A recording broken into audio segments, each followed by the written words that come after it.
ঘরোয়া রান্না উইথ ব্লগে সবাইকে স্বাগত জানাই। আজ কুঁদরির একটা নতুন রেসিপি বানিয়ে দেখাবো। এখানে কুঁদরি নিয়ে নিয়েছি, দিয়ে এগুলো কেটে নেব। এখানে দেখুন কুঁদরিগুলো এইভাবে লম্বা লম্বা করে কেটে নিয়েছি। কেটে নেওয়ার পর ভালো করে ধুয়ে পরিষ্কার করে নিয়েছি। দিয়ে একটা মশলা বানাবো, তার জন্য কড়াই গরম করে তাতে গোটা শুকনো লঙ্কা, গোটা জিরা, গোটা ধনে, গোটা সর্ষে আর চারমগজ দিয়ে দেওয়ার পর কিছুক্ষণ নাড়াচাড়া করে নেব, একদম লো ফ্লেমে।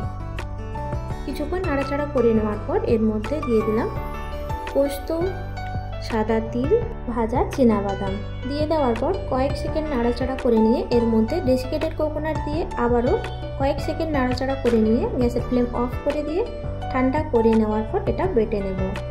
অপর দিকে কড়াইতে সাদা তেল গরম করে নিয়ে কালো জিরে দিয়ে দিলাম। কালো জিরে দিয়ে দেওয়ার পর এর মধ্যে কেটে রাখা কুঁদরি দিয়ে দিলাম। কুঁদরি দিয়ে দেওয়ার পর আবারও ভালো করে নাড়াচাড়া করে নেব। কিছুক্ষণ নাড়াচাড়া করে নেওয়ার পর এর মধ্যে স্বাদ অনুযায়ী লবণ দিয়ে দিলাম। স্বাদ অনুযায়ী লবণ দিয়ে দেওয়ার পর আবারও ভালো করে নাড়াচাড়া করে নেব। নাড়াচাড়া করে নেওয়ার পর এটা 5 থেকে 6 মিনিট মিডিয়াম টু লো ফ্লেমে ঢাকা দিয়ে রাখবো। 5 থেকে 6 মিনিট পর ঢাকনা সরিয়ে আবারও ভালো করে নাড়াচাড়া করে নেব।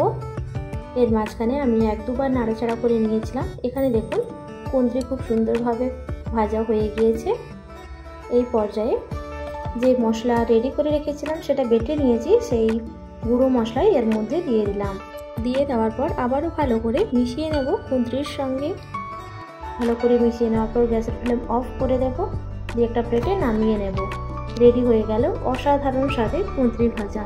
গরম গরম ভাতের সাথে পরিবেশন করুন, অসাধারণ লাগবে। এই রেসিপিটি রুটি পরোটার সাথেও অসাধারণ লাগে। আমার এই রেসিপি আপনাদের ভালো লাগলে অবশ্যই একটা লাইক দেবেন আর কমেন্টে জানাবেন।